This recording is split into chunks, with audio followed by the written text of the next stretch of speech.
Bismillahirrahmanirrahim. Assalamualaikum warahmatullahi wabarakatuh.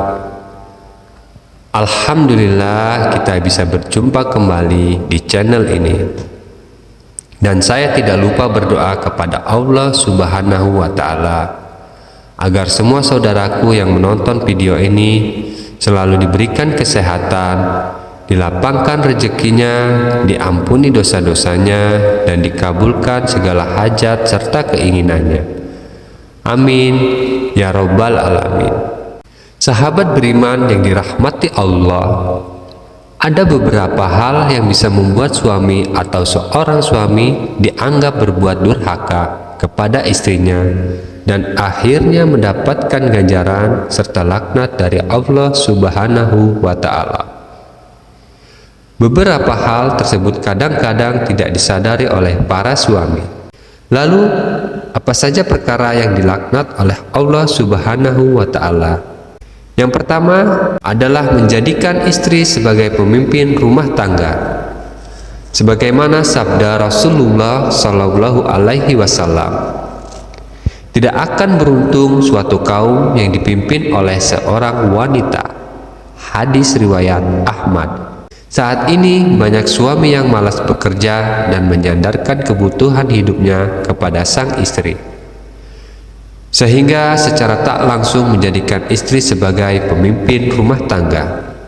Kedua, tidak memberi uang belanja ataupun nafkah. Sebagaimana sabda Rasulullah Shallallahu Alaihi Wasallam, seseorang cukup dipandang berdosa bila ia menelantarkan belanja orang yang menjadi tanggung jawabnya. Hadis riwayat Abu Daud. Ketiga, tidak melunaskan mahar pernikahan. Sebagaimana sabda Rasulullah Shallallahu Alaihi Wasallam, siapa saja laki-laki yang menikahi seseorang perempuan dengan mahar sedikit atau banyak, tetapi dalam hatinya tidak ingin menunaikan apa yang menjadi hak perempuan itu, berarti ia telah mengacuhkannya. Bila ia mati sebelum menunaikan hak perempuan itu, kelak pada hari kiamat ia akan bertemu dengan Allah sebagai orang yang fasik. Hadis riwayat Tabrani. Keempat, mengabaikan kebutuhan seksual istri. Suami yang berhubungan intim hanya untuk memuaskan kebutuhannya sendiri dan tidak peduli pada istrinya juga telah berbuat kesalahan. Dari Anas radhiyallahu anhu, Rasulullah Shallallahu Alaihi Wasallam bersabda, jika seseorang di antara kalian bersenggama dengan istrinya, hendaklah ia melakukannya dengan penuh kesungguhan. Bila ia telah menyelesaikan kebutuhannya dan mendapatkan kepuasan, tetapi istrinya belum mendapatkan kepuasan, janganlah ia buru-buru menyelesaikan sampai istrinya menemukan kepuasan. Hadis riwayat Abdul Rojak dan Abu Ya. Kelima, berzina ketika istri haid atau melalui dubur. Dalam hal ini Rasulullah Shallallahu Alaihi Wasallam bersabda, istri kalian adalah ladang bagi kalian, maka datangilah ladang kalian di mana dan kapan saja kalian inginkan. Datangilah dari depan atau belakang, tapi jauhilah dubur.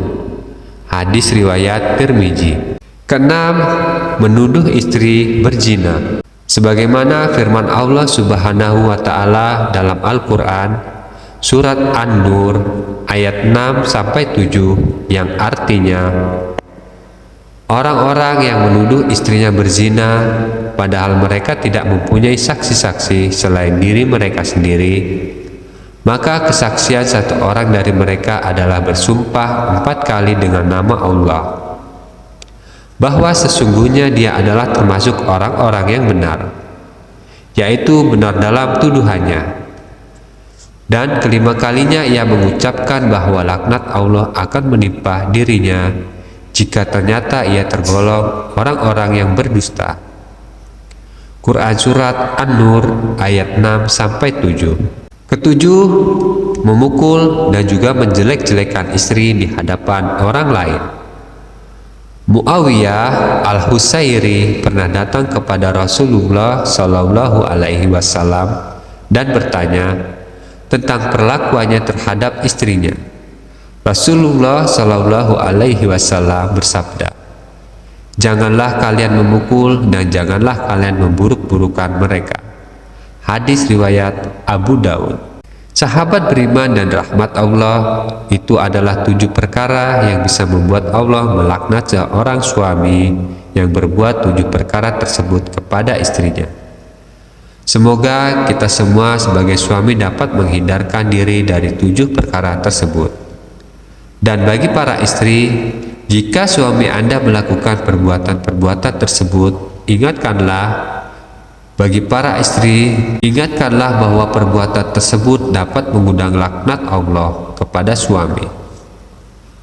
Allahu a'lam bishawab. Demikianlah yang bisa saya bagikan.